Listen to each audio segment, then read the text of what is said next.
It's always distressing to note that doing 10 games in a Baby Got Backlog video barely scratches the surface of the list of my unplayed games. But you gotta start somewhere. Here's 10 more random Steam games, starting alphabetically from the top of my unplayed list. Oh my god, Becky, look at that backlog. It is so big. Baby Got Backlog.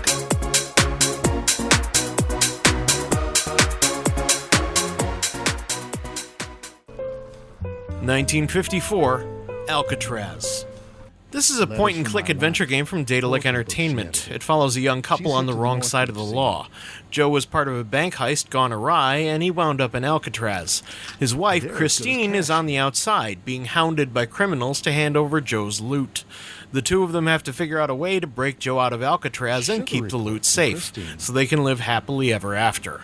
The game started with a brief but welcome tutorial sequence, and before long I was off and running, making jailhouse deals and aggressively posturing. It's an engaging experience, though I can't say with certainty how historically accurate it is. Still, what is here is fun, and it's certainly worth revisiting. Period-appropriate racism and sexism notwithstanding, but it enhances the feeling of verisimilitude. I'll probably come back and play this again someday. Next, Ninth Company, Roots of Terror. The Roots of Terror subtitle made me think that there was more to this game than a simple RTS, but sadly, no. And that's really enough to turn me off. But on top of that, the controls are awkward as hell. It is never clear what you're supposed to be doing. It told me to aim at the targets. Are these the targets? He runs away when I shoot, but doesn't fire back. Are the targets somewhere else? Where the unholy fuck are the damn targets? The graphics are alright, and the music doesn't suck, but the rest of the game does. If there's anything worse than an RTS for me, it's a bad RTS, and the only terror I experienced here was the thought of ever having to play this shit again. Next, AI Invasion. Now, I was sure this was another RTS, but to my pleasant surprise, it's more of a top-down shooter with some squad tactics. And it's actually not half bad. Again, the graphics are serviceable, and the music's okay, if a bit repetitive. There's no real story to speak of, you're a Marine, and the bad guys are artificial intelligence robots. Go kill them. It's a shame because a solid story might have really drawn me in with a title like this, but as it is, it didn't hold me for long. Still, the gameplay is alright for what it's worth, and it might serve as a short bit of mindless fun, and there might be some more in-depth strategery later on in the game to challenge the tactically minded. But I won't be playing this long enough to find out. Thanks, but no thanks. Next, AI Space Corps. It's basically the exact same game as AI Invasion, but now it's in space! Yeah, no, it's really the same shit, and it's just as uninteresting to me this time around. But like Invasion, it's not a bad game. In fact, it reminds me a little bit of the Dreamcast game Armada. But that's not enough to get me to keep playing. Bye. Next. For the awesome. This is well, it's a first-person base jumping game. It's really the only way I can think of to describe it. You jump off a high platform, maneuvering close to objects to get more points, and try to open your parachute at the last second and land within a target. It's weird, but that's okay. It's trying really, really hard to be weird as shit. I mean, overly, excessively hard. But it's not a bad game. It has that just one more try sensibility where I could see someone going back to it over and over just to play one more level before bed. I could see someone other than me doing that. Anyway, I just don't find this all that enjoyable, but I'll bet it's a more interesting experience with the new Oculus Rift that I'll never be able to afford. Not to mention my graphics card's not strong enough for it anyway.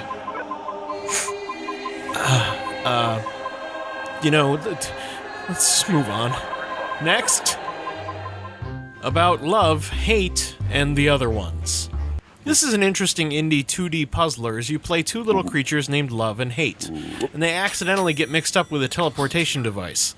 All you've got to do is get Love or Hate to press the button, and they'll be whisked away to the next stage. Are they trying to get home like Sam Beckett in Quantum Leap? Who knows? Just keep slamming that button. You can use love to get creatures known as the lazy ones to come towards you, and use hate to get them to walk away from you, and rearrange them to fill in pits or whatever to get love or hate over to the button. There's probably more interesting and challenging puzzle mechanics further down the road, but like a lot of titles on this list, it just doesn't really grab me. Love and hate are cute enough, and the art is really solid, and what little music there is cutesy and peppy. But then it cuts out while playing stages, creating kind of a dark, isolated feeling that seems like a mistake. Maybe there's music in the stages later on. There's good stuff here, there just wasn't enough to keep me playing it. Next, Absconding Zatwor. Winning weirdest title of all the games on this list, which is impressive in a list with a game literally named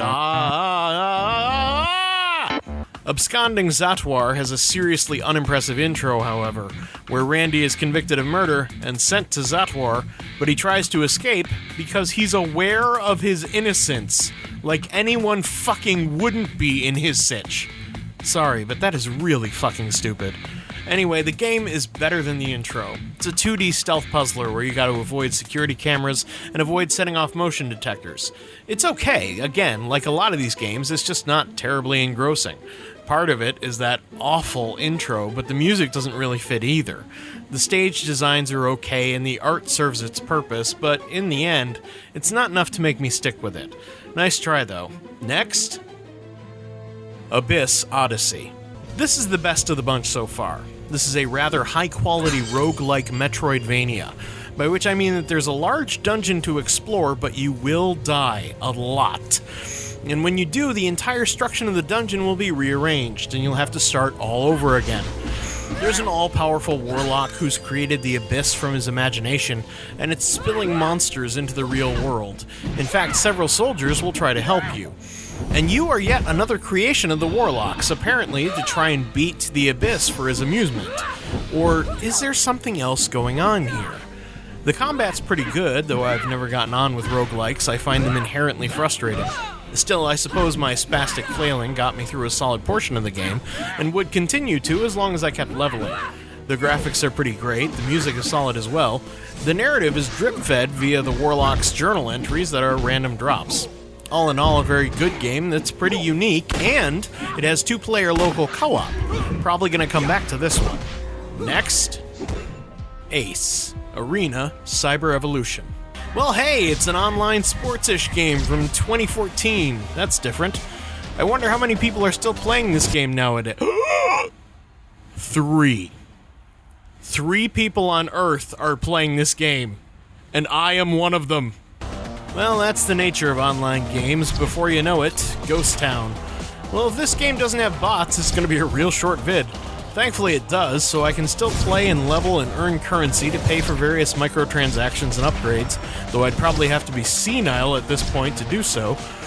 There's a throwaway story about the arena being all-important as a floating spider torso dude explains during the tutorial, and you're the star player, or a wannabe, at any rate. The game itself isn't terrible, and it's the closest thing to real hockey that I've found on Steam so far, and that is so sad. Get on it, Steam devs. Give me some friggin' hockey, not this sad thing. Next, Adventures of Bertram Fiddle. This is one of the most British things I've come across in some time.